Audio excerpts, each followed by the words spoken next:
الأغصان غرد مدى الأزمان عن أهل وحي الله عن حملة القرآن يا بلبل الأغصان غرد مدى الأزمان عن أهل وحي الله عن حملة القرآن في عالم الإنسان كل له ميدان وليس أعلى شان من حملة القرآن.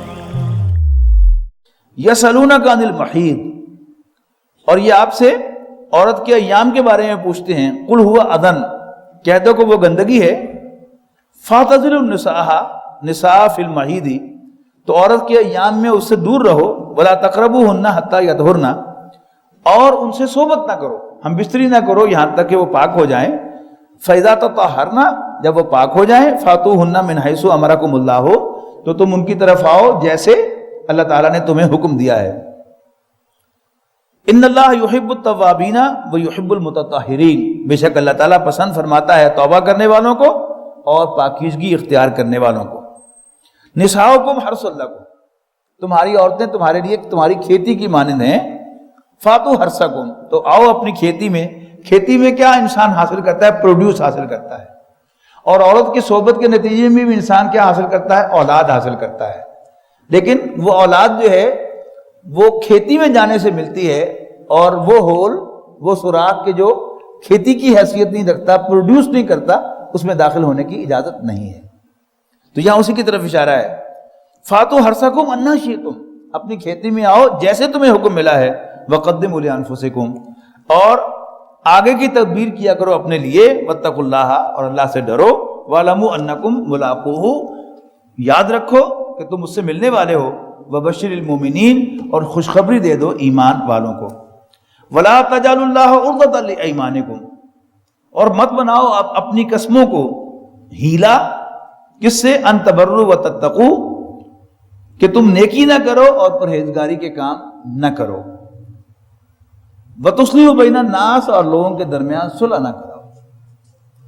یعنی اس کی سب سے بڑی مثال قرآن مجید میں آئی ہے سورہ نور میں، کہ حضرت عائشہ رضی اللہ تعالی عنہ پر جب عبداللہ ابن ابی نے وہ تہمت لگائی، اور اس میں بہت سے مسلمان سادہ لوحی میں ملوث ہو گئے. حضرت ابوبکر رضی اللہ تعالیٰ عنہ کا ایک بھتیجا بھی اس میں بہت پیش ہوا، جس پر حضرت ابوبکر کے بہت سے احسانات تھے. تو ظاہر ہے آبویسلی حضرت ابوبکر کو ذرا غصہ آیا. آپ نے کہا کہ آئندہ میں اللہ کی قسم تمہاری کوئی مدد نہیں کروں گا. اور یہ عام سا معاملہ ہے، ہم اس کے لیے ذرا اللہ کی قسم کہنے کی بجائے ہم کچھ اور کہتے ہیں کہ پھر میں پیودہ نہیں، تو پھر میں ایسا نہیں اور وہ ایسا نہیں، میں آرام دہ ہوں پھر میں تیری مدد کر جاؤں. یہ ایک فطری سی چیز ہے. حضرت ابوبکر رضی اللہ تعالیٰ عنہ بھی بہرحال انسان تھے، یعنی اتنی بڑی بات جو ہے اس پر ان کا ایک ریئیکشن فطری تھا.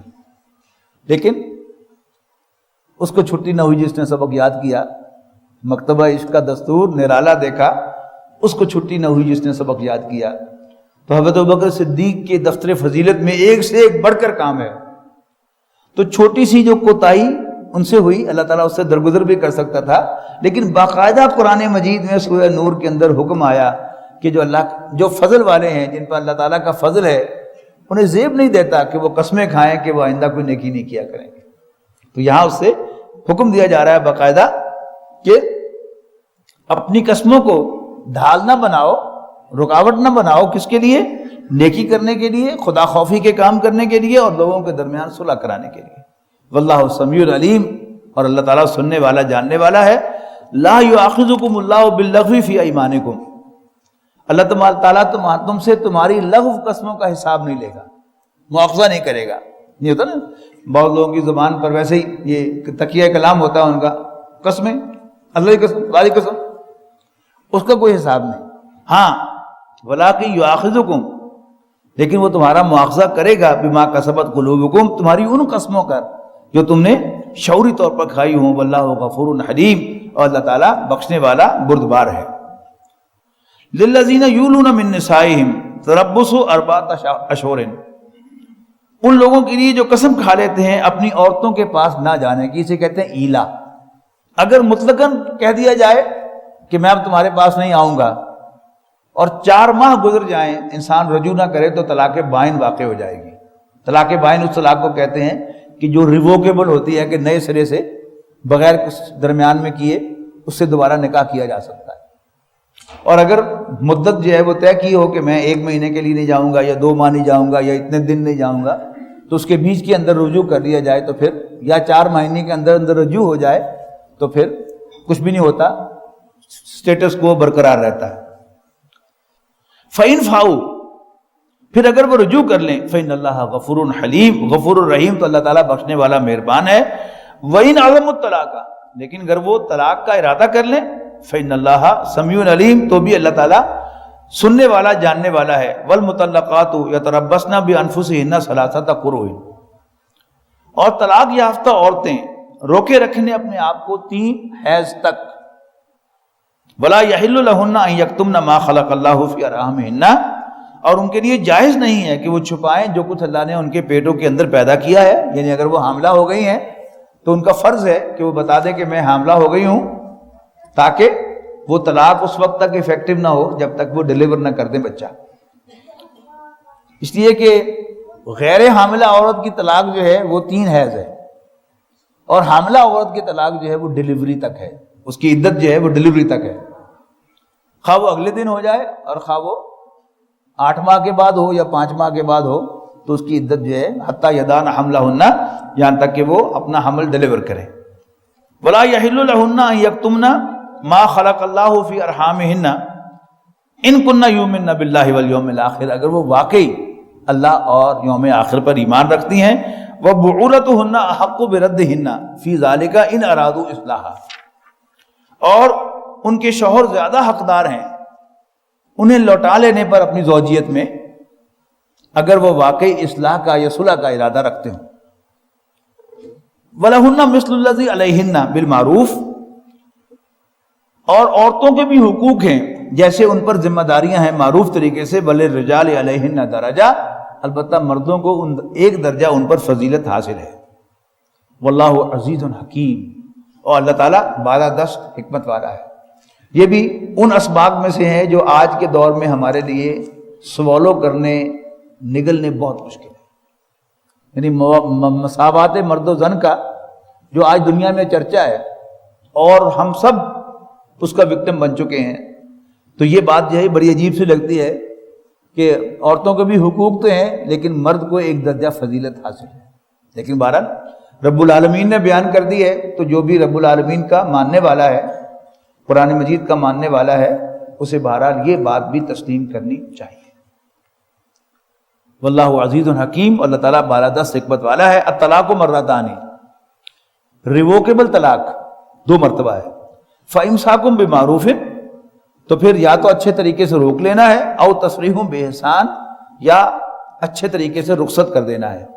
وَلَا يَحِلُّ لَكُمْ أَن تَأْخُذُوا مِمَّا آتَيْتُمُوهُنَّ شَيْئًا إِلَّا أَن يَخَافَا أَلَّا يُقِيمَا حُدُودَ اللَّهِ، اور جائز نہیں ہے تمہارے لیے کہ تم واپس لو اس میں سے جو کچھ تم نے ان کو دیا ہے، مراد اس سے مہر ہے،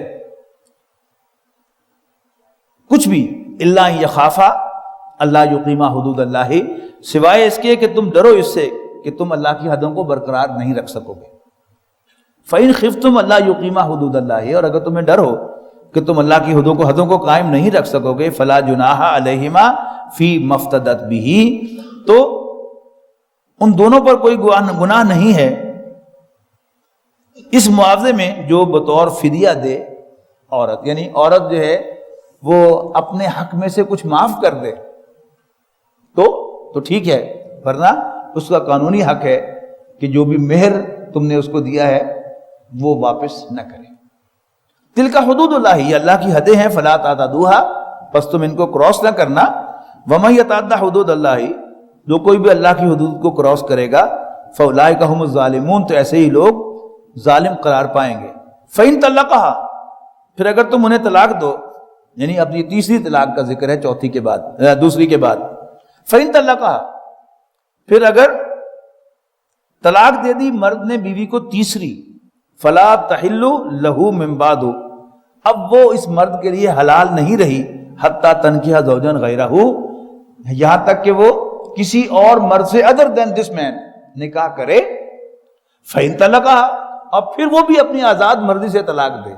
یعنی پہلے سے جو ہوتا ہے طلاق یعنی طے شدہ کہ میں کل تمہیں طلاق دے دوں گا، اس کو نکاح نہیں، اس کو متاع کہتے ہیں، جس کو نبی اکرم صلی اللہ علیہ وسلم نے اپنے آخری دور میں حرام کر دیا تھا. پہلے یہ مکہ کے اندر، مدینہ کے اندر، عرب کے اندر مروج تھا.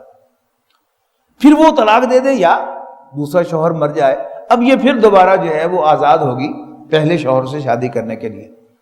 فَإِن طَلَّقَهَا، پھر اگر وہ بھی طلاق دے دے، فَلَا جُنَاحَ عَلَيْهِمَا، تو پھر ان دونوں پر کوئی گناہ نہیں ہے، أَن يَتَرَاجَعَا، کہ وہ ایک دوسرے کی طرف رجوع کریں. إِن ظَنَّا أَن يُقِيمَا حُدُودَ اللَّهِ، اگر وہ دونوں گمان رکھتے ہوں کہ وہ اللہ کی حدود کو قائم رکھیں گے. فَتِلْكَ حُدُودُ اللَّهِ، اور یہ اللہ کی حدیں ہیں. يُبَيِّنُهَا لِقَوْمٍ يَعْلَمُونَ، جو ان کو واضح کرتا ہے جاننے والے لوگوں کے لیے. وَإِذَا تُمُ النِّسَاءَ، اور تم جب عورتوں کو طلاق دو، فَبَلَغْنَ أَجَلَهُنَّ، اور پھر وہ اپنی عدت کے قریب پہنچ جائیں، فَأَمْسِكُوهُنَّ بِمَعْرُوفٍ، پھر یا تو ان کو اچھے طریقے سے روکے رکھو، أَوْ سَرِّحُوهُنَّ بِمَعْرُوفٍ، یا اچھے طریقے سے انہیں رخصت کرو. وَلَا تُمْسِكُوهُنَّ ضِرَارًا لِتَعْتَدُوا، اور انہیں ستانے کے لیے، ان پر زیادتی کرنے کے لیے انہیں روکے نہ رکھو. وَمَن يَفْعَلْ ذَلِكَ فَقَدْ ظَلَمَ نَفْسَهُ، جو کوئی ایسا کرے گا تو اپنے اوپر ظلم ڈھائے گا. وَلَا تَتَّخِذُوا آيَاتِ اللَّهِ هُزُوًا، اور اللہ تعالیٰ کی آیات کو مذاق نہ سمجھو، مذاق نہ بناؤ. وَاذْكُرُوا نِعْمَتَ اللَّهِ عَلَيْكُمْ، اور اللہ تعالیٰ کی اس نعمت کو یاد کرو جو اس نے تم پر کی ہے. وَمَا أَنزَلَ عَلَيْكُمْ مِنَ الْكِتَابِ، اور جو اس نے تم پر کتاب میں سے نازل فرمایا ہے. وَالْحِکْمَةِ، اور حکمت میں سے نازل فرمایا. یعظکم بہ، وہ تمہیں اس کے ذریعے سے نصیحت فرماتا ہے. واتقوا اللہ واعلموا ان اللہ بکل شیء علیم، اور اللہ سے ڈرتے رہو اور جان رکھو کہ اللہ تعالیٰ ہر چیز کا جاننے والا ہے. وَإِذَا طَلَّقْتُمُ النِّسَاءَ، پھر جب تم عورتوں کو طلاق دو، فَبَلَغْنَ أَجَلَهُنَّ، اور پھر وہ اپنی عدت پوری کر لیں. فَلَا تَعْضُلُوهُنَّ، تو انہیں مت روکو، اس سے أَن يَنكِحَ أَزْوَاجَهُنَّ إِذَا تَرَاضَوْا بَيْنَهُم بِالْمَعْرُوفِ. یہ کیا ہے؟ ایک جھوٹی غیرت ہے جس کا آج بھی ہمیں نظر آتے ہیں، شواہد اخبارات میں بھی تذکرے ملتے ہیں کہ میں نے تو طلاق دے دی ہے لیکن دیکھا گے کون اتنا شادی کرتا. یہ جو ایک جھوٹی غیرت اور گھمنڈ ہے، یہ اس کی طرف اشارہ ہے کہ وَإِذَا طَلَّقْتُمُ النِّسَاءَ، اور جب تم عورتوں کو طلاق دو، فَبَلَغْنَ أَجَلَهُنَّ، اور ان کی عدت پوری ہو جائے. فَلَا تَعْضُلُوهُنَّ أَن يَنكِحْنَ أَزْوَاجَهُنَّ، تو مت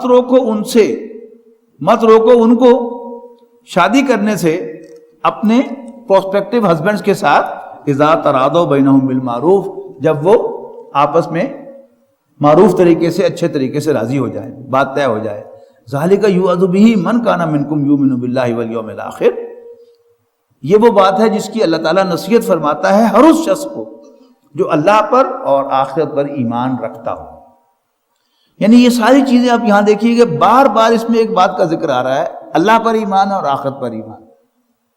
مطلب کیا ہے کہ جس کے دل میں خدا خوفی ہوگی، آخرت میں جواب دہی کا احساس ہوگا، وہی ان چیزوں کی پابندی کر سکتا ہے. ورنہ ادھر سے ادھر سے وہ غیرت جو ہے وہ جھوٹی اور انا وہ انسان کے اندر گھستی رہے گی، کبھی ادھر سے گزرے گی کبھی ادھر سے گزرے گی. لیکن اگر انسان کے دل میں خوف خدا ہوگا، آخرت میں جواب دہی کا احساس ہوگا، تو پھر ہی وہ ان باتوں کی پابندی کر سکے گا. تو اللہ تعالیٰ ان باتوں کی نصیحت فرماتا ہے ہر اس شخص کو جو اللہ پر اور آخرت پر ایمان رکھتا ہو. ذالکم ازکی لکم واطہر، یہی طریقہ ہے سب سے زیادہ شائستہ اور تمہارے لیے پاکیزہ. واللہ یعلم وانتم لا تعلمون، اللہ تعالیٰ تو جانتا ہے لیکن تم نہیں جانتے. والوالدات یرضعن اولادہن حولین کاملین، اور جننے والیاں یعنی مائیں اپنے بچوں کو دودھ پلائیں پورے 2 سال تک. لمن ارادہ ان یتم الرضاع، اس صورت میں کہ بچوں کا باپ چاہتا ہو کہ وہ بچوں کو دودھ پلائے. وعلی المولود لہ، رزقہن و کسوتہن بالمعروف، اور جو جس کی اولاد ہے، یعنی قرآن مجید بڑے واضح الفاظ میں یہاں پر کہہ رہا ہے کہ اولاد باپ کی ہے، ماں کی نہیں ہے۔ باپ کے کہنے پر عورتوں کو چاہیے طلاق کے بعد بھی وہ بچوں کو دودھ پلائیں، بشرطے کہ وہ راضی ہو۔ وَعَلَى الْمَوْلُودِ لَهُ، اور جس کی اولاد ہے اس کے ذمے ہے رزقہن و کسوتہن بالمعروف، کہ جب تک وہ دودھ پلا رہی ہیں تو ان کو کھانا اور دستور کے مطابق پہنانا، کپڑا دینا وہ بچوں کے باپ کی ذمہ داری ہے۔ لا تکلف نفس الا وسعها، کوئی شخص اکاؤنٹیبل نہیں بنایا جائے گا مگر اس کی وسعت کے مطابق۔ ولا تضار والدۃ بولدہا، نقصان نہ پہنچایا جائے والدہ کو اس کے بچے کی وجہ سے۔ ولا مولود لہ بولدہ، اور نہ ہی ایکسپلائٹ کیا جائے باپ کو اس کے بچے کے ریفرنس سے۔ وعلی الوارث مثل ذالک، اور اگر کیس ہو فوت ہو جانے کا، یعنی دونوں صورتوں میں عدت آتی ہے نا، اور بچوں کا معاملہ آتا ہے طلاق کی صورت میں بھی اور فوت ہو جانے کی صورت میں بھی، تو فوت ہونے کے بعد بھی اولاد کے وارث جو ہیں وہ باپ کے وارث جو ہوں گے وہی انہی کی لائبلٹی ہوگی اولاد۔ اور یہاں پر کہا کیا جا رہا ہے، اور یہی سب کچھ جو ہے یہ ذمہ داری ہے وارثوں کی بھی، یعنی جیسے باپ کے ذمے ہے کہ وہ اس کو کھانا بھی پرووائڈ کرے اور اس کو کپڑے بھی پرووائڈ کرے، تو جو مرنے والے کے وارث ہوں گے ان کے اوپر بھی یہی ذمہ داری ہوگی۔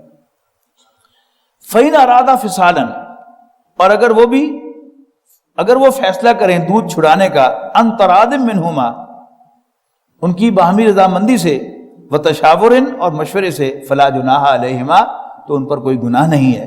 وَإِنْ أَرَدْتُمْ أَنْ تَسْتَرْضِعُوا أَوْلَادَكُمْ، اور اگر تم ارادہ کرو کسی فاسٹر مدر سے بچے کو دودھ پلانے کا اپنی اولاد کو، فلا جناح علیکم، تو بھی تم پر کوئی گناہ نہیں ہے۔ اذا سلمتم ما آتیتم بالمعروف، بشرطے کہ تم ادا کرو جو بھی دینا ٹھہرایا ہے تم نے دستور کے مطابق، یعنی فاسٹر مدر کو بھی پورا جو ہے وہ ریکمپنسیٹ کرنا چاہیے۔ واتقوا اللہ واعلموا ان اللہ بما تعملون بصیر، اور اللہ سے ڈرتے رہو اور یاد رکھو کہ جو کچھ بھی تم کرتے ہو اللہ تعالیٰ اسے دیکھ رہا ہے۔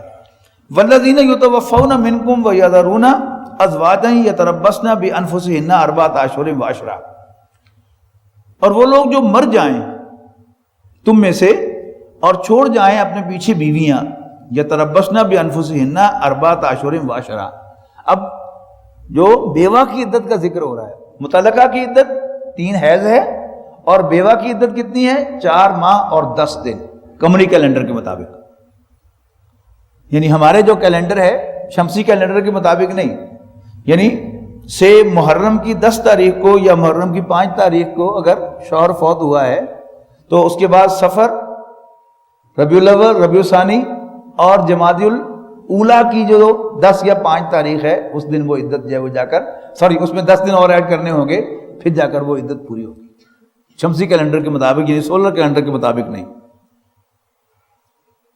والذین یتوفون منکم ویذرون ازواجا، بیویاں چھوڑتے ہیں، یتربصن بانفسہن اربعۃ اشہر وعشرا، تو وہ 4 ماہ اور 10 دن تک انتظار کریں یہاں تک کہ عدت پوری ہو جائے۔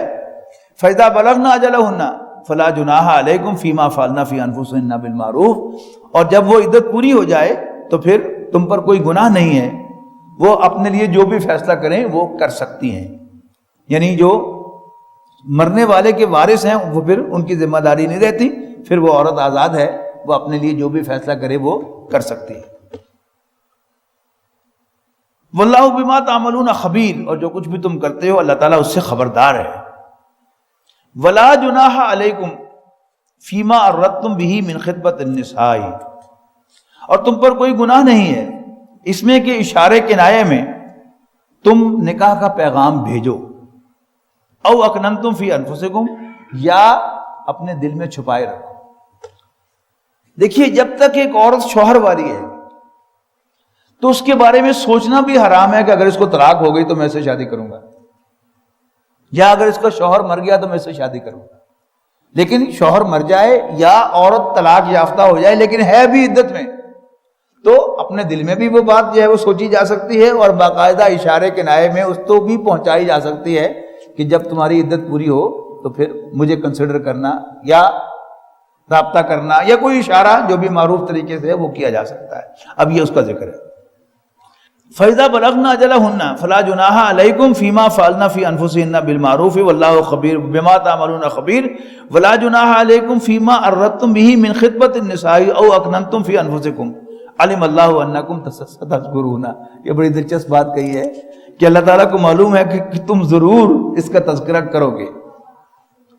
وَلَكِنْ لَا تُوَاعِدُوهُنَّ سِرًّا، لیکن چوری چھپی اس کا کوئی باقاعدہ اس کو افہام نہ کرنا یعنی نکاح نہ کرنا، یا اس کا کوئی پختہ کہ فلاں تاریخ کو ہم نکاح کریں گے، یہ نہیں ہو سکتا. اشارہ کیا جا سکتا ہے لیکن جب عدت پوری ہوگی تو اس کے پاس، عورت کے پاس اختیار ہوگا کہ وہ آپ کی پروپوزل کو کنسیڈر کرے یا نہ کرے. وَلَكِنْ لَا تُوَاعِدُوهُنَّ سِرًّا إِلَّا أَن تَقُولُوا قَوْلًا مَّعْرُوفًا وَلَا تَعْزِمُوا عُقْدَةَ النِّكَاحِ، اور پختہ ارادہ نہ کرنا نکاح کا حتیٰ یبلغ الکتاب اجلہ، یہاں تک کہ عدت پوری ہو جائے. وَاعْلَمُوا أَنَّ اللَّهَ يَعْلَمُ فِي أَنفُسِكُمْ، یاد رکھو کہ اللہ تعالیٰ جو کچھ بھی تمہارے دلوں میں ہے اسے جانتا ہے. فَاحْذَرُوهُ، لہذا اس سے ڈرتے رہو. وَاعْلَمُوا أَنَّ اللَّهَ غَفُورٌ حَلِيمٌ، اور یاد رکھو کہ اللہ تعالیٰ بخشنے والا بردبار ہے. لا جناح علیکم ان طلقتم النساء، تم پر کوئی گناہ نہیں ہے اگر تم عورتوں کو طلاق دو. ما لم تمسوہن، جبکہ تم نے انہیں چھوا بھی نہ ہو. او تفریضوا لہن فریضہ، یا تم نے ان کا مہر نہ باندھا ہو. ومتعوہن، تو پھر بھی انہیں کچھ نہ کچھ ضرور دو. یعنی یہ اس صورت میں ہے کہ جب مہر نہیں باندھا، لیکن اگر باقاعدہ نکاح ہوا ہے اور مہر باندھا گیا ہے تو پھر قاعدہ یہ ہے کہ جو ہی عورت ہاں کرتی ہے آپ سے شادی کرنے کے لیے، یعنی نکاح ہو جاتا ہے، تو آدھا مہر جو ہے وہ مرد پر واجب ہو جاتا ہے پے کرنا. اور جب رخصتی ہو جائے اور تنہائی میسر آ جائے تو پھر باقی کا مہر جو ہے وہ بھی واجب الادا ہو جاتا ہے. الا کہ عورت اس میں سے سارا چھوڑ دے کہ میں نہیں لیتی، یا کہے کہ ٹھیک ہے میں آدھے ہی کو لیتی ہوں، تو وہ کیا ہے، وہ عورت کی ذمہ دار کی پریولیج ہے کہ وہ چاہے تو چھوڑ دے، ورنہ اس کا حق ہے کہ وہ آپ سے پورا کا پورا مہر جو ہے وہ کنزیومیشن کے بعد کلیم کر سکتی ہے. لا جناح علیکم ان طلقتم النساء ما لم تمسوہن، جن کو تم نے چھوا نہیں. او تفریضوا لہن فریضہ، یا تم نے مہر نہیں باندھا. ومتعوہن، تو انہیں کچھ نہ کچھ ضرور دو. علی الموسع قدرہ وعلی المقتر قدرہ، جو صاحب حیثیت ہے اس کی ذمہ داری اس کے ذمے اپنی حیثیت کے مطابق ہے، اور تنگ دست اپنے مقدور کے مطابق عطا کرے. متاعًا بالمعروف، یہ دینا دستور کے مطابق ہوگا. حقاً علی المحسنین، یہ اللہ کا حق ہے نیکوکاروں پر. وَإِن طَلَّقْتُمُ النِّسَاءَ طَلَّقْتُمُوهُنَّ، اور اگر تم نے ان کو طلاق دی ہے من قبل ان تمسوهن، اس سے پہلے کہ تم نے انہیں چھوا ہو، ہاتھ لگایا ہو. وَقَدْ فَرَضْتُمْ لَهُنَّ فَرِيضَةً، اور تم مہر مقرر کر چکے ہو. فَنِصْفُ مَا فَرَضْتُمْ، تو جو کچھ تم نے باندھا ہے مہر اس کا آدھا تو واجب الادا ہوگا. اِلَّا يَعْفُونَ، سوائے اس کے کہ عورتیں چھوڑ دیں. او یعفو الذی بیدہ عقدۃ النکاح، یا وہ اپنا حصہ چھوڑ دے جس کے ہاتھ میں نکاح کی گرہ ہے. یعنی عظمت کی بات کیا ہے کہ انسان وہ آدھا بھی باقی جو اس کے پاس ہے وہ بھی ادا کر دے، کہ چونکہ نکاح ہوا ہے اور جتنا مہر ماندہ تھا، اگرچہ رخصتی سے پہلے طلاق ہو گئی ہے لیکن مرد پھر بھی پورا کا پورا مہر دے. یہ اس پروپوزیشن کا یہاں پر ذکر ہے. وَأَن تَعْفُوا أَقْرَبُ لِلتَّقْوَىٰ، یہ کس سے خطاب ہے؟ مردوں سے خطاب ہے. یعنی مردانگی جو ہے وہ ہمارے نزدیک صرف روب شوب ڈالنے میں ہوتی ہے، لیکن اللہ تعالیٰ کے نزدیک مردانگی کیا ہے؟ اچھے اخلاق کا مظاہرہ. تم نے اس سے شادی کی ہے تو اگر پورا کا پورا مہر ادا کرو تو اللہ تعالیٰ کے ہاں یہ پسندیدہ چیز ہے. وَأَن تَعْفُوا أَقْرَبُ لِلتَّقْوَىٰ، اور اگر تم چھوڑو تو یہ تقویٰ سے قریب تر ہے. وَلَا تَنْسَفُوا الْفَضْلَ بَيْنَكُمْ، اللہ تعالیٰ نے تمہیں جو فضیلت بیان کی ہے، جس کو ہم پڑھ کے آئے ہیں کہ مردوں کو ایک درجہ فضیلت حاصل ہے، اس فضیلت کو مت بھولو. وَلَا تَنْسَفُوا الْفَضْلَ بَيْنَكُمْ إِنَّ اللَّهَ بِمَا تَعْمَلُونَ بَصِيرٌ، بے شک جو کچھ بھی تم کرتے ہو اللہ تعالیٰ اسے دیکھ رہا ہے. وَلَقَدْ يَسَّرْنَا الْقُرْآنَ القرآن ولقد يسرنا القرآن للذكر فهل من مدكر